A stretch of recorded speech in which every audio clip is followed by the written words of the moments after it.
Bueno, empezamos en punto como debe ser. Muy buenas tardes y bienvenidos a nuestro webinar de la serie Moving Online del Banco Interamericano de Desarrollo.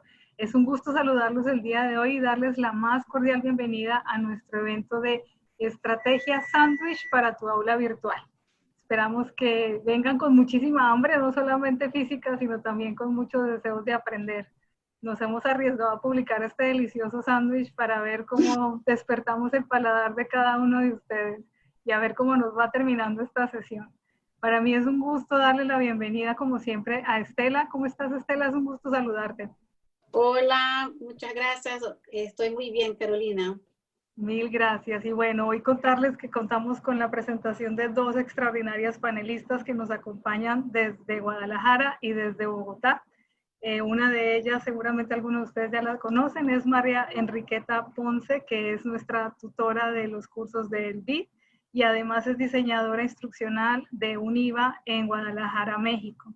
¿Cómo estás, Keta? Un gusto saludarte y muchas gracias por estar aquí. Muchas gracias a ustedes por la invitación. Seguramente la conversación en torno al sándwich nos abrirá el apetito de aprendizaje. Contamos con eso, claro que sí.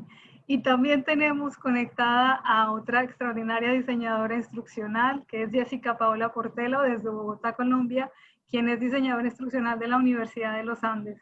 Gracias, Jessica, por acompañarnos y qué gusto tenerte por aquí. Muchísimas gracias a ustedes por la invitación y pues esperamos poder deleitarnos con el rico sándwich que nos vamos a ofrecer hoy todos. Seguro que sí, ya espero que el paladar de todos esté más que abierto para iniciar. Como es de costumbre, les pedimos que hagan su interacción, su conversación o sus preguntas a través del chat. Debido a que somos bastantes participantes hoy conectados, pues solamente habilitaremos este espacio para conversar y no se esperen hasta el final. A medida que vayan escuchando esta deliciosa presentación, pues vayamos haciendo también la intervención. Y sin más preámbulos, pues empiezo yo preguntándole a Estela, ¿de dónde sale esto del método sándwich que es tan loco, tan rico y tan fuera de todo lo cotidiano? Sí, pues esto la verdad viene de una historia, de un proceso que pasamos, la verdad, en el banco. Justo cuando empezó la pandemia y tuvimos que estar ahí en confinamiento.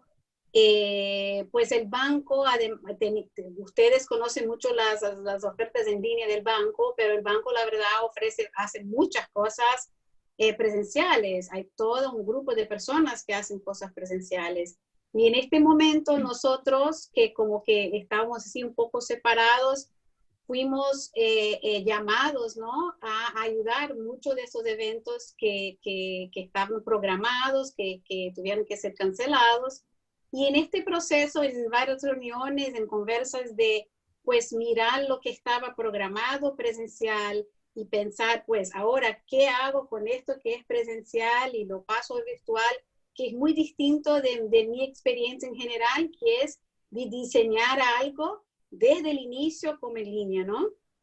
Entonces, a mí fue un desafío de cuál sería un proceso y no solo un proceso para mí, pero también un proceso de explicar a estas personas cómo haríamos eso. Y ahí, pues, me surgió en este proceso esa analogía del sándwich, porque justo el punto que identifiqué en cuanto estaba en estas conversas, vi que lo más difícil era hacer las distinciones de asíncrono y síncrono y cómo plantear el pasar de presencial a virtual, pero un virtual donde tiene los dos componentes bien mezclados, ¿no? Y ahí surgió esta idea del sándwich porque me parecía la cosa más fácil, porque pensaba, pues, lo que es el blended en general en términos de asincrónico y presencial, y ahora, ¿qué tengo que hacer en el momento de virtualizar todo? Entonces, pensé en el modelo donde los pancitos son la parte asíncrona y el relleno que está ahí dentro sería tanto la parte síncrona contra elementos de colaboración. Y la verdad veo el sándwich como algo que en un curso más largo, la verdad, lo vería como unidades dentro del curso. Entonces, un curso grande serían varios sándwiches, ¿no? Como este modelo fue pensado inicialmente para un evento, pues un sándwich ya era el suficiente. Pero si piensas en un curso más largo, pues pensaba así. Y bueno, justo eso era simplemente una cosa muy práctica de hacer este traslado, ¿no? De presencial a virtual. Pero hay una cuestión ahí, que es por eso que estamos hablando aquí hoy, que pues uno de los pilares, de los elementos más importantes en la educación en línea es el diseño instruccional. Y entonces lo que quiero hoy con estas diseñadoras que están aquí con nosotros, que no solo son diseñadoras de las instituciones que Carolina mencionó, pero son diseñadoras para proyectos nuestros en el banco, quiero conversar con ellas de cómo me pueden ayudar con lo que saben, lo que conocen de diseño instruccional, cómo el diseño me puede ayudar a generar, considerando esta historia de sándwich, pero cómo puedo llegar a una solución de calidad con este modelo, pero considerando los elementos de diseño instruccional. Entonces, les invitamos exactamente para conversar sobre eso.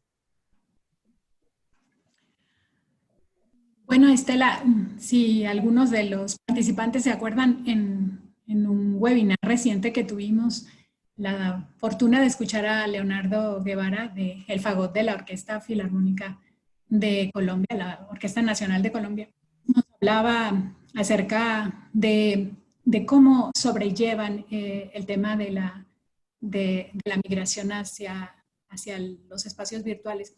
Y en el caso del diseño instruccional ayuda muchísimo porque todo está orquestado, hay una articulación. Esta imagen muestra que los elementos no es fortuita, hay una división, pero no en la realidad, es una división para reconocer el lugar que tiene cada elemento. Y de esa manera es que los sujetos reciben el conocimiento que el diseñador instruccional pone a su alcance, sus esquemas mentales y bueno, pues en cognitivos los asimilan. Te voy a pedir que de pronto acerques un poco más el micrófono porque estamos teniendo un poquito de dificultades con el audio. Ok, ¿me escuchas mejor ahí? Perfecto, gracias. ¿Sí? Decía entonces que los sujetos que aprenden recogen estos aprendizajes orquestados por el diseñador instruccional. Y gracias a la calidad de esa orquestación es que el puede asimilarlos, puede adaptarlos a su realidad y hacer que se vuelvan significativos. Tan importante que el diseño instruccional tenga esta organización inteligente, lógica, que permita que todos los elementos al final logren una armonía como la que produce una orquesta. Sí, y quería juntar, para los que no estaban en esta presentación de Leonardo Guevara, les invito a visitar, tenemos una página donde están todo grabado. Como mencionas, él contaba cómo que esa orquesta funcionaba ahora en el virtual, ¿no? Y era lo que fue lindísimo ver es que empezaba con este maestro, que pues siempre vi el maestro, pero ahora ver que en el virtual, él solito en su espacio, empezaba la conducción y todos los otros después estaban a mirar eso y a seguir, ¿no?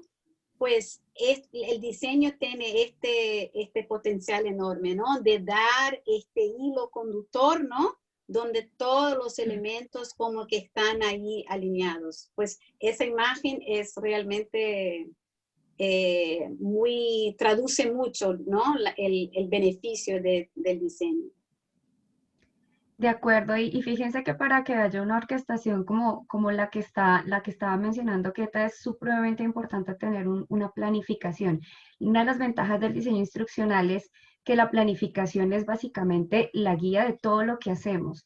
Poder planificar desde la población a la que vamos dirigidos, los objetivos, las competencias que queremos desarrollar, la evaluación que se va a hacer, las actividades, los recursos, va a permitir que todas estas cositas que vamos encajonando en tiempos, en momentos, articuladas, una después de la otra, podamos decir, tenemos una planificación al final del curso que finalmente el objetivo es poder tener una orquestación de la que veníamos hablando.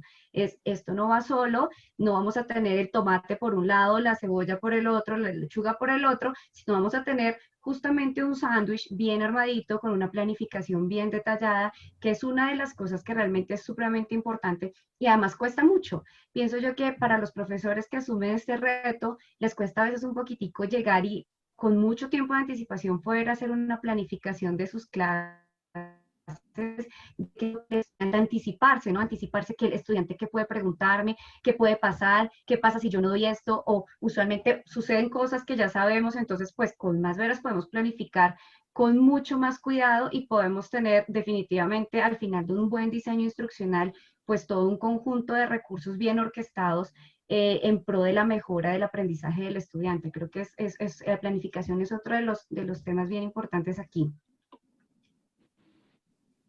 Y adicionalmente, yo quiero subrayar el tema de la visión de conjunto, de la visión sistémica y el paradigma de la complejidad que Edgar Morin nos ha planteado desde hace algunos años en el diseño instruccional. Todos los elementos cuentan, todos hacen parte de un todo. Ninguno es más importante que el otro, porque para que nosotros consigamos el resultado final es imprescindible que haya la contribución de cada elemento, una contribución coordinada, una contribución razonada, que tenga sentido una con la otra, lo cual no está peleado desde luego con las posibilidades de que un sujeto que aprende, una vez que ha comprendido esta visión de complejidad, esta visión sistémica, pueda, si él lo decide, tomar rutas de aprendizaje personales porque le convienen más a su estilo, porque se siente mucho más complacido con la forma como aprende. Pero lo cierto es que ya tuvo una noción de un conocimiento complejo, un conocimiento que tiene dentro de sí, como decía Jessica, elementos articulados y pasos, ingredientes, por decirlo de alguna forma, que no pueden escapar. Hay elementos básicos que no pueden dejarse de lado, y esta necesidad de darle la relevancia a cada elemento como parte de un todo, me parece que también hacen que el diseño instruccional contribuya mucho a tu método, Estela.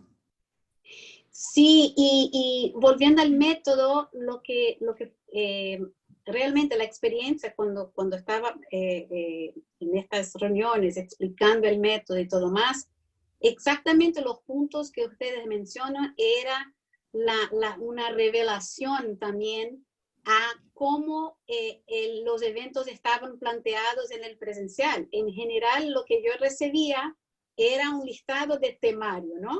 El foco es solo el contenido y no había nada, ningún elemento que me daba la descripción de cuál era la experiencia del estudiante. Entonces creo que para muchas de las personas en el banco en este momento y también en todo lo que estamos haciendo en Moving Online, de las capacitaciones y todo, una de las partes que es muy nueva es que pues no puedo simplemente tener una estructura de temas porque ahí no tengo nada, como acaban ustedes de mencionar, de planificar la experiencia, ¿no? Planificar los momentos donde el estudiante va a interactuar con el contenido. El contenido es un elemento que voy a usar para generar una experiencia. Entonces, eso es totalmente nuevo para quien no ha visto nada, ¿no? de diseño.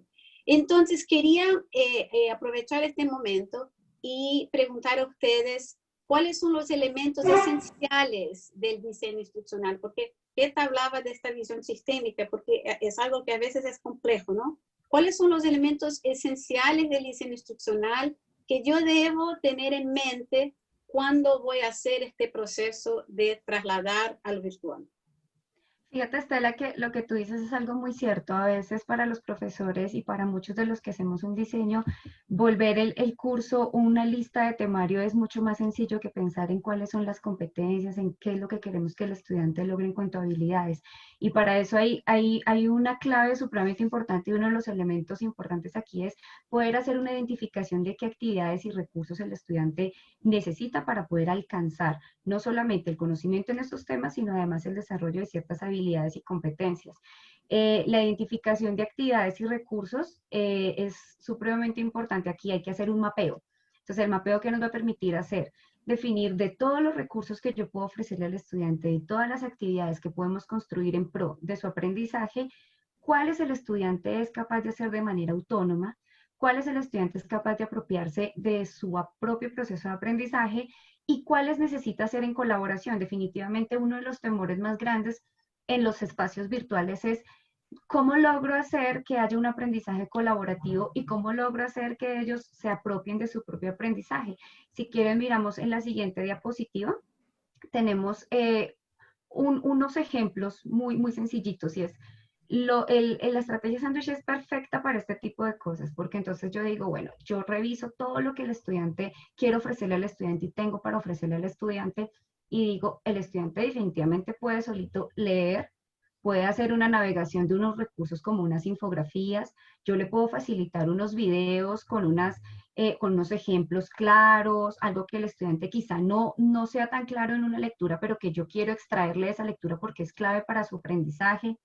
Le puedo dejar unos ejercicios para que empiece a retarse, a probarse por sí solo, pero también puedo decirle después, bueno, ya ha tenido un momento en el que puede revisar, analizar conceptos, revisar experiencias, inclusive que se le están facilitando, pero que tenga una experiencia propia con otros es supremamente importante. Entonces, en el momento sincrónico podemos aprovechar, yo siempre digo, tanto la presencialidad como el momento sincrónico son momentos en donde hay que explotar lo que solito no se puede hacer. Entonces, cuando estamos con otros, podemos hacer cantidad de cosas, trabajos prácticos, plenarias, discusiones. En las discusiones y en las plenarias hay un enriquecimiento importantísimo. Y siempre es clave cerrar con ese otro pancito que es, bueno, ¿qué aprendimos? ¿Qué podemos cerrar de todo esto? Y que entonces esto que aprendimos nos va a servir para lo siguiente, para lo que sigue, para la siguiente etapa. Entonces, realizar un buen mapeo de actividades, es decir, qué actividades pueden ser sincrónicas, cuáles son asincrónicas, qué recursos puede el estudiante hacer de manera autónoma y qué recursos le puedo yo facilitar para que haga con otros. Entonces, en ese orden de ideas, identificar, hacer este mapeo y esta identificación al momento de planear un diseño instruccional para un curso virtual es supremamente importante para que haya un éxito en este tipo de estrategias como la que a ti se te ocurrió y que definitivamente quizá muchos hacíamos ya, pero no habíamos llamado de una manera tan llamativa como un sándwich. Entonces yo creo que esto es supremamente importante, este tipo de cosas y ejemplos pueden funcionar para nuestras clases, tanto virtuales como presenciales, pero en este caso de la virtualidad se puede explotar muchísimo más. Quería adicionar ahí un punto que también estaba en mi cabeza varias veces cuando estaba a discutir el relleno de sándwich, ¿no? Que el relleno del sándwich no necesariamente tiene que ser todo sincrónico. Y quiero recordar eso a los participantes aquí, porque hay actividades colaborativas, dependiendo de lo que son, que van a ir mezclar elementos sincrónicos y asincrónicos. Les doy un ejemplo de colaboración en grupo que hacemos en nuestro trabajo y que también muchas veces proponemos a los estudiantes. Tienen que escribir o que hacer una presentación en conjunto, digamos, algo súper simple, ¿no?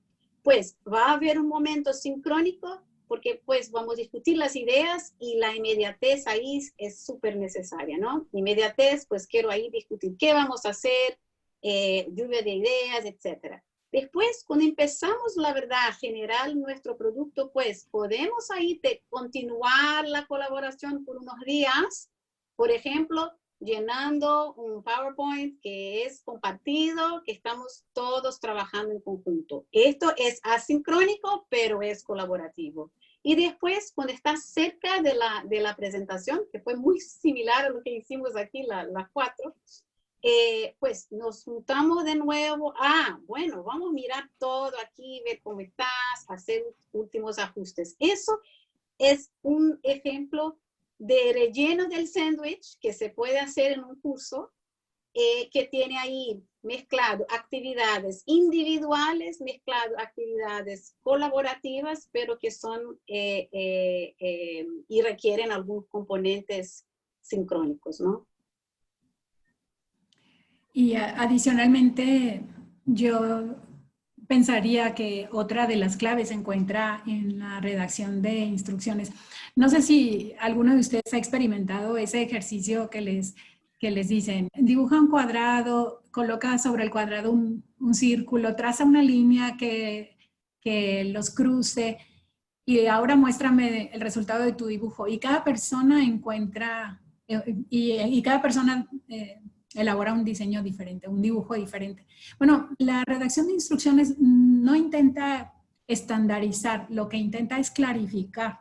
El diseñador instruccional tiene una meta de aprendizaje y sabe que la mejor forma de hacerlo es a través de las palabras. De ahí que la comunicación escrita sea tan importante. Instrucciones claras, sencillas, ordenadas, lógicas, que respeten la equidad de género, que sean inclusivas.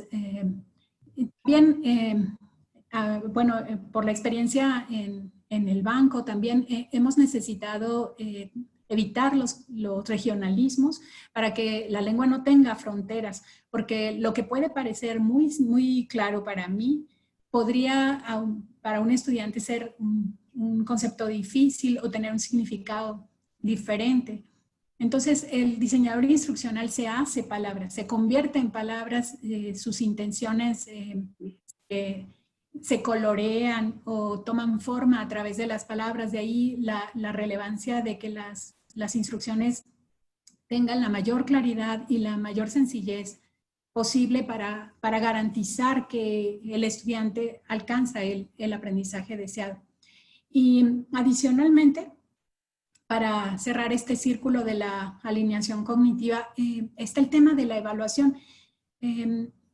Hay algo complicado en el tema de la evaluación porque hay quienes siguen un paradigma cuantitativo de notas bajo números, pero creo que la mayor relevancia del diseño de instrumentos de evaluación por parte del diseñador instruccional está que tiene claro el desideratum, tiene claro la meta final y la traza a través de las indicaciones de las actividades, pero también en una especie de espejos que le pone al estudiante o a la persona que aprende para que él mismo sepa cuál es el punto final de todo este trayecto y logre hacer una introspección y decir de forma autocrítica cómo empecé y cómo llegué. Logré estos aprendizajes que se esperaban de mí.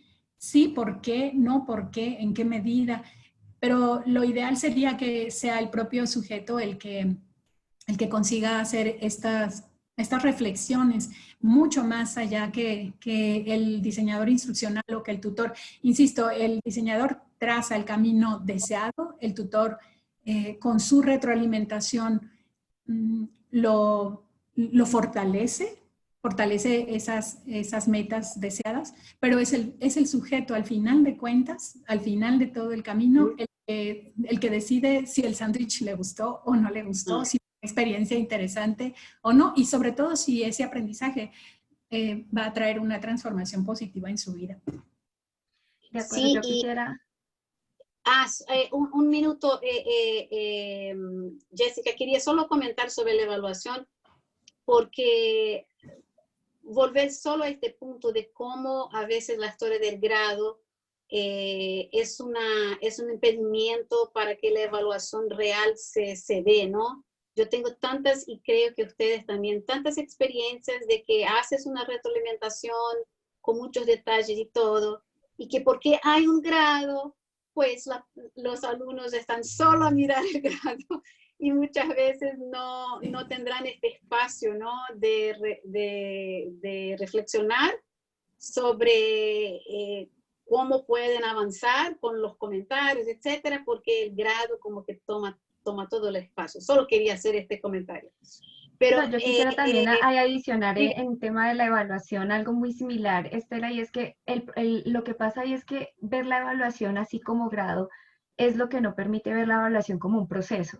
Entonces, el tema de la evaluación, cuando se diseña, cuando se planifica en un diseño instruccional, se planifica como un proceso, desde el mismo momento en el que se ve su primer recurso hasta que se entrega un producto o algo que el estudiante entrega o algo con lo que el estudiante sale aprendido. Es que definitivamente la evaluación vista como un proceso es lo que más cuesta y no como solamente ese grado que yo necesito al sí. final para poder decir aprendí algo. Sí, y muchas veces vuelvo a este punto. Mismo cuando lo haces en el proceso, cuando metes ahí el grado, pues es como que es solo lo que se ve, ¿no? Alcancé, pero ¿cómo alcancé? ¿Cuánto llegué? ¿Cuánto avancé? Pues ha perdido porque tengo ahí una nota que algo que dice algo sobre mí, ¿no? Y no, bueno, no podemos eliminar en este momento la calificación, pero que esté ahí planteado, ¿no? De Entonces, acuerdo.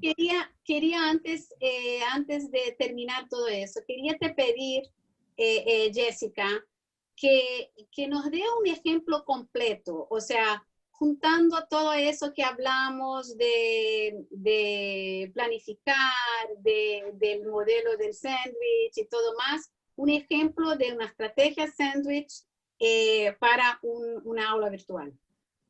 Perfecto, por aquí inclusive voy a aprovechar que alguien en el chat nos hacía una pregunta que de pronto puede servir para discutir este espacio, este momento. Un ejemplo muy fácil es ver, vamos a suponer que esto que estamos viendo en pantalla es una semana. Es una semana de un objetivo que queremos que el estudiante aprenda a hacer indicadores. Este virtual asincrónico es un primer momento que sucede en esa semana. Entonces yo les digo a mis estudiantes en grupos, en pequeños grupos, les asigno un caso para que ellos vayan revisando y analizando qué sucede con ese caso de estudio, qué pasa, cuáles son los actores, cuál es el problema, qué es lo que queremos que analicen.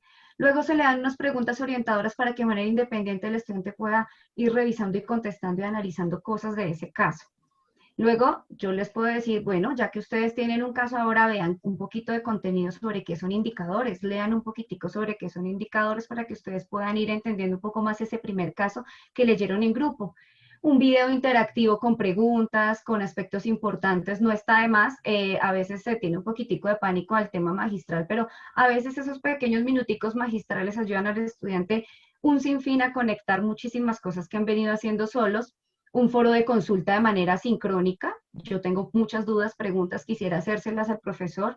Y llega un momento en la semana en la que, bueno, ya hay mucha información, hay muchas dudas, hay muchas preguntas, el estudiante ha navegado en un sinfín de conocimiento y queremos bajar todo ese conocimiento a algo puntual. Entonces, pues abrimos una sesión sincrónica en donde en pequeños grupos le decimos, bueno, con el grupo con el que usted analizó ese primer caso de estudio, vaya y diseñe unos indicadores desde la perspectiva de lo que aprendió, equivóquese, vaya, inténtelo, escucha a otros, construya con otros y después en una plenaria abrimos el paso a mirar qué fue lo que hicimos, qué aprendimos, por qué se hizo eso.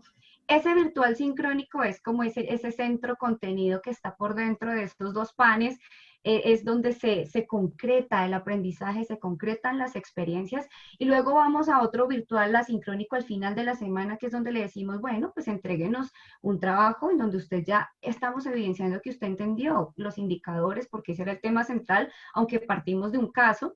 Entonces acá el mapeo, acá podemos ver divinamente un mapeo. El mapeo es, yo identifiqué qué recursos él puede hacer solo, cuáles puede hacer en compañía, cuáles puede hacer todos de manera sincrónica y cuáles puede hacer estando él solito. Y ese trabajo final es lo que llamamos evaluación, pero dense cuenta que el estudiante está evaluando su proceso desde el comienzo. Desde que si entiende un caso o no entiende un caso, ya sabe y qué no sabe sobre indicadores. Entonces, este ejemplo es un ejemplo perfecto de un sándwich. Es sus dos panes, su contenido, su relleno de lo que lo quieran rellenar, haciendo mezclas entre lo sincrónico y lo asincrónico. Esta es una ruta muy sencillita que se puede utilizar para poder trabajar sobre un tema específico, sobre el desarrollo de una habilidad o una competencia. Yo mencionaba que alguien en el chat hablaba sobre eso porque preguntaban que si en una sesión sincrónica se podía hacer un sándwich completo. Yo personalmente, desde mi experiencia, creo que no. Creo que es una porción de ese sándwich. Creo que un sándwich completo implica muchas más conexiones y articulaciones un Sí, poco más grandes. sí, y el sándwich, la verdad, la idea era para introducir más el asincrónico, ¿no? Por eso que yo estaba siempre asociando el pan. Si tienes un sándwich sin pan, bueno, entonces lo haces todo, todo sincrónico.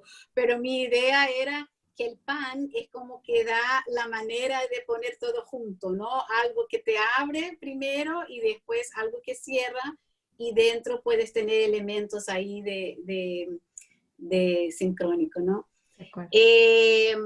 Bueno, llegamos ahí al final, ¿no, Caro? Correcto, Estela. Yo quisiera seguir aquí, sobre todo porque cuando hablan de sándwiches, panes, rellenos, me voy preparando para la hora de mi almuerzo, pero tenemos preguntas de la audiencia, tenemos comentarios súper interesantes y como vamos un poquito corridos de tiempo, entonces les propongo que vayamos viendo estas preguntas y las vayamos respondiendo. Una de las preguntas que nos hacen es, ¿podría yo hacer o más bien ¿cómo hacer cuando una asignatura de universidad en ciencias tiene muchísimos contenidos muy importantes y que no se puede obviar para la formación del alumno? ¿No se completarían entonces esos contenidos o cómo podríamos fraccionarlos? Bueno, primero en términos, hablamos hoy mucho de diseño instruccional a nivel de un curso, ¿no? Pero la verdad, esta pregunta estaría muy relacionada con el diseño del currículum, que es también diseño, pero es un diseño a nivel más macro. Probablemente, si hay tantos contenidos que no se puede llegar, probablemente hay ahí algo que se tiene que revisar en términos de qué se pone en este curso. Y quizás esto dentro del currículum debería ser revisado. Pero este es un lado, ¿no? Yo diría también que hay que cuidar a veces con esta historia de decir que todo es esencial, ¿sabes? Yo partiría del primero principio. Mira los objetivos.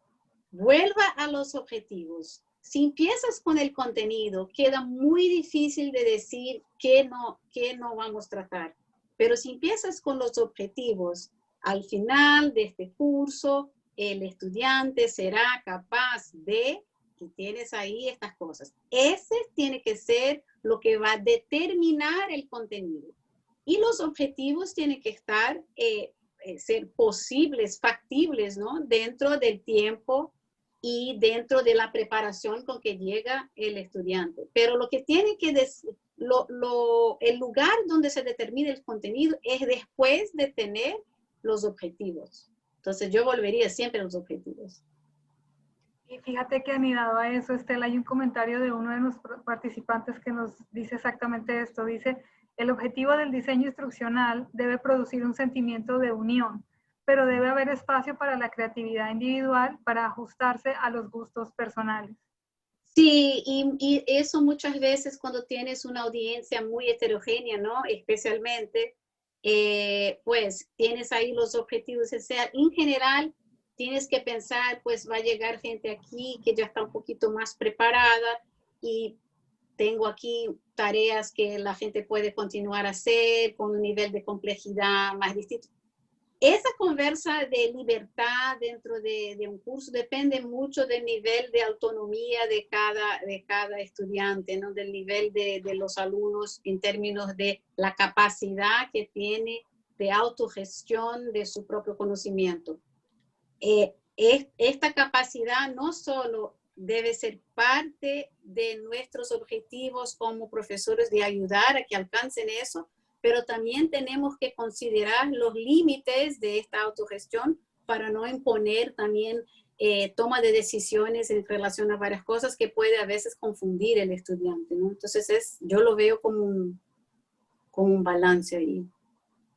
Bueno, tenemos otra pregunta y nos dice, ¿cómo se puede emplear la estrategia sándwich para integrar aprendizajes, competencias y habilidades de diferentes asignaturas? Esto considerando los contenidos de cada una de ellas. Caro, Pues digan. Lo que pasa es que tiene mucha relación con lo que comentaba Estela hace un momento sobre el diseño del currículum. Cuando hay comunicación entre las distintas asignaturas, desde el planteamiento curricular, el diseño instruccional en consecuencia va a estar articulado. Y si una asignatura privilegia el basamento teórico, por ejemplo, porque así es su naturaleza, otra podría venir a ser el complemento, pero necesita haber un diálogo entre dos asignaturas para que cada una haga su parte y el aprendizaje que un estudiante tiene en una asignatura sea útil para la construcción de otros aprendizajes más procedimentales en otra.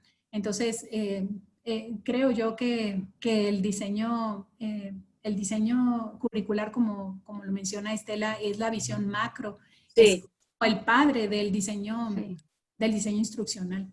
Sí, y si se considera diseño por competencias, por ejemplo, muchas de las competencias son transversales a través de todas las asignaturas, ¿no? Es un diseño difícil, pero si se diseña con competencias. Quería volver a la pregunta, porque la pregunta mencionaba el modelo sándwich, y quiero ahí hacer una distinción, ¿no?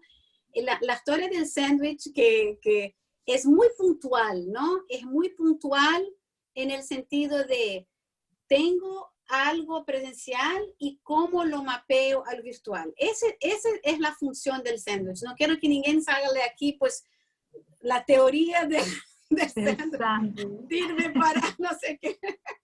Es algo muy puntual en ese ejercicio de, aquí tengo lo que iba a hacer en el presencial. ¿Qué manera muy, muy práctica puedo usar para hacer el mapeo, ¿no? Volviendo un poco al diseño que el diagrama que mostró Jessica, ¿no? Es un diseño con más detalle, pero con la misma analogía, ¿no? Y esto va muy de la mano con un comentario que nos hacía aquí otra de nuestras participantes, donde ella preguntaba si el mapeo debería estar guiado por lo que hacíamos de forma presencial. Entiendo que es a partir de ahí que tenemos que empezar a trabajar. Corríjanme si estoy mal. El mapeo, primero, si hay objetivos, ese es el otro punto que era el desafío nuestro. Muchas veces recibíamos el evento presencial descrito donde no hay objetivos. Mucha gente que trabaja en el presencial no empieza con objetivos, piensa en un temario y pues voy en mi sala de aula a hablar sobre el tema, ¿no?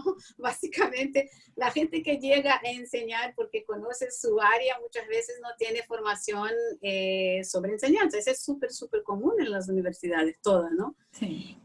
Entonces, el mapeo, inicialmente, yo diría que primero, si hay tiempo, mirar los objetivos. Yo cuando propuse cuando pensé en el sándwich, siempre pensaba en, como mencionó muy bien Jessica, mire todo que se puede hacer sin conectividad. Y esto fue un punto que no hablamos aquí, pero que tienes que considerar. Mira cuántas personas ya están a quejarse de la cuestión de la conectividad. Entonces, en este momento de trasladar, primero mire todo de que existía. Jessica nos ha dado ahí varios ejemplos. Mire todo que se puede hacer individualmente, offline. Tal. Yo haría eso primero, ¿no? Después, mire tecnologías asincrónicas. ¿Por qué? Porque las tecnologías asincrónicas requieren menos conectividad y dan más tiempo de reflexión. Después, mire todo que exige colaboración y vea qué tecnología existe para colaboración. Y solo al final, yo iría a decir, pues, puedo poner creo que necesito un sincrónico aquí, aquí y aquí. Ese sería mi orden de mapeo. Yo quisiera volver a la pregunta, porque yo sí siento que a veces puede haber un muy buen diseño presencial, donde veamos que los estudiantes realmente, evidentemente están aprendiendo. Si hay un buen diseño con unos objetivos claros y es lo que está pasando, sí podríamos partir de lo presencial para poder hacer un ejercicio de empleo. O sea, creo que es una posibilidad, pero no aplicaría en todos los casos. Creo que lo más importante sí es iniciar desde los objetivos, luego mirar lo que ya tenemos y de ahí podríamos arrancar un mapeo. Bueno, hay otra pregunta que nos saca un poquito del contexto, pero que de pronto podemos llegar a analizar de manera interesante. Nos dicen, ¿cómo deberán ser ahora los exámenes de admisión a las universidades si todos ellos priorizan saber de contenidos? Uy, yo no hago las políticas. Yo eliminaría todos los exámenes. Tal vez la clave resida en que los estudiantes vayan autoexcluyéndose a medida que avanzan los aprendizajes. Reconoce que no está logrando un aprendizaje que va en escalada. Ella misma va a admitir que no es lo ideal, pero como dice Estela, esto toca políticas públicas, asuntos de cobertura y, bueno, cuestiones más difíciles. Administrativas, sí. Sí, pero hay países, hay que considerar eso, hay muchos países que han cambiado de modelos donde no se hace más esos exámenes, que es solo el examen que determina que un alumno es aceptado en la universidad, ¿no? Creo que, claro, es ahí un balance del costo de todo eso. La verdad, no quieres evaluar un alumno por un examen. Quieres, si posible, hacer una evaluación totalmente holística de todas sus capacidades, y ni solo a capacidades académicas, porque muy importante son otras capacidades para poder entrar en estudios más avanzados, ¿no? Hay países que han hecho estos cambios de manera de medir, ¿no? Tenemos una última pregunta y es el proceso de lo asincrónico, sincrónico y asincrónico, es decir, esto de nuestro sándwich, ¿guarda relación con la evaluación formativa?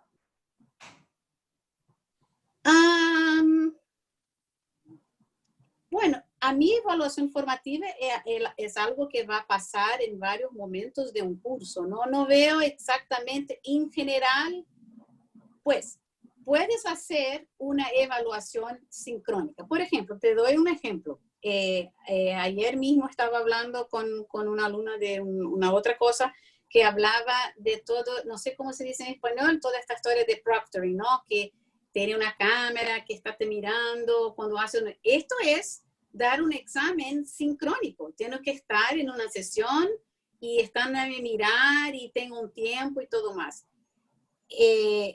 Yo no veo eso en general como evaluación formativa, ¿no? Ahora, se puede tener una evaluación formativa si estás en una pantalla ahora y yo ahora apunto a alguien que está ahí y digo, fulano, ¿qué te parece eso? Y esa es una manera de yo saber y la persona saber si entiende, si consigue hacer algo y tal. O sea, no veo una relación del método con dónde vas a hacer la evaluación. No sé si Jessica o Keta tienen alguna visión de eso, pero yo no veo una... No, yo creo que la evaluación formativa está presente en muchos momentos del diseño y en muchos momentos del curso. De hecho, hay una pregunta que acaban de poner ahí, es que ¿cuál es la evaluación que sería más óptima, que si la formativa o la sumativa? Yo creo que lo que dice Estela es verdad. Hay momentos en donde vamos a aplicar evaluaciones formativas y hay momentos en donde por cuestiones de aceptación de pasar o no pasar necesitamos tener unas sumativas, que no quiere decir que aprendió o no aprendió. Yo creo que nos indican mucho más las formativas el proceso de aprendizaje, cómo va. Entonces yo creo que están las dos presentes en todo el proceso, pero tampoco haría una relación de formativa específicamente a un método como el del sándwich. Sí. Y yo añadiría que es necesaria en la educación en general una transformación de la cultura de la evaluación para hacer al sujeto que aprende mucho más responsable del proceso y que él tenga la capacidad de, como decía antes, si el diseño instruccional me ofrece rúbricas o me ofrece el panorama deseado sobre mi aprendizaje, yo tener la suficiente capacidad crítica para decir en qué punto me encuentro de todo este trayecto y eventualmente también aprender a evaluar a mis colegas, aprender a hacer coevaluación. Creo que en general en América Latina nos hace mucha falta modificar este paradigma de la evaluación como punitiva, como castigo, como condenatoria y sobre todo para llevarla a un terreno mucho más enriquecedor del propio sujeto, porque finalmente la experiencia de aprendizaje es única, es azarosa, depende mucho de lo que el sujeto lleva detrás en su experiencia, sus necesidades, sus intereses. Entonces es imposible pensar que alguien aprendió de la misma forma que otra, los mismos contenidos. Tienen una significación distinta, pero creo que hay que empoderar al que aprende para que sea responsable con una gran dosis de autogestión, responsable del trayecto que le traza el diseño instruccional para que aprenda. Sí, y otro punto que quería añadir ahí es que muchas veces el impacto de algo no se da en este tiempo que es el tiempo de curso, ¿no? O sea, el tiempo de maturidad de algo dentro de mí no es el tiempo que me han establecido de 12 semanas. La verdad, lo que quieres cuando elaboras un diseño es que la gente lleve algo que, volviendo a la pregunta sobre currículum, ¿no? Que cuando estoy en otro lugar, pues hago una asociación con algo nuevo y reviso alguna cosa que he recibido antes y avanzo, ¿no? Esta idea de un crecimiento, ¿no? Intelectual y emocional y todo más. Tengo que confesarles que este tema es súper interesante, pero Sí. estamos pasadísimos del tiempo y tenemos que ir cerrando nuestra sesión. Recordarle a nuestros participantes que en pantalla están viendo el código QR para que puedan descargarlo. Si no pueden, está ahí también la dirección para que puedan ingresar directamente a él y bajarlo. Y Estela, te dejo para que nos cuentes de las últimas ofertas y programas que tenemos desde el BID. Bueno, a recordarles que todos los webinars que acabo de ver que hay una pregunta dónde está el vídeo del webinar, pues el vídeo de este webinar va a estar ahí en este lugar y vas a encontrar ahí en este enlace todos los webinars que tuvimos antes de insignias digitales, de transformación digital, de sincrónico a sincrónico, está todo ahí. ¿Y qué más, Caro? Bueno, nuestra próxima edición del Bootcamp, que es nuestra próxima formación, empieza el 16 de junio, pero les indico que las postulaciones cierran mañana. Entonces, si no han hecho nuestro Bootcamp, busquen ahí este enlace que pueden ver ahí y se inscriban hasta mañana y empieza el martes 16. Bueno, y ahora vamos, el 22 de junio, vamos a lanzar un taller que que hacíamos antes, pero ahora va a tener un alcance más grande. Es un taller solo con foco en manejo de los foros en el ambiente en línea. Empieza el 22 de junio. Bueno, y de nuevo, al final les invito a los que todavía no están conectados a nuestro hub de Moving Online, se inscriban porque ahí van a recibir todas estas informaciones, no dependen de mí hablar aquí, están todos los enlaces y todo más, incluso las invitaciones para los próximos webinars. Entonces, les invito a de nuevo visitar nuestra página y registrarse, porque eso es importante. Perfecto, Estela, muchísimas gracias.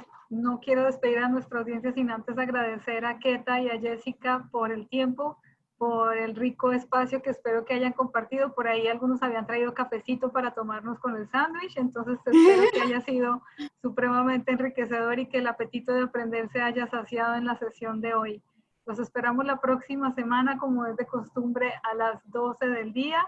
La próxima semana les daremos la temática porque es costumbre sorprender a la audiencia. Entonces, mil gracias a ustedes, Estela, un millón de gracias, Keta y Jessica, y a nuestra audiencia. Nos vemos la próxima semana. Que tengan una bonita tarde. Gracias. Muchas gracias. Gracias. Adiós. Un abrazo, Jessica, un abrazo a Keta. Gracias.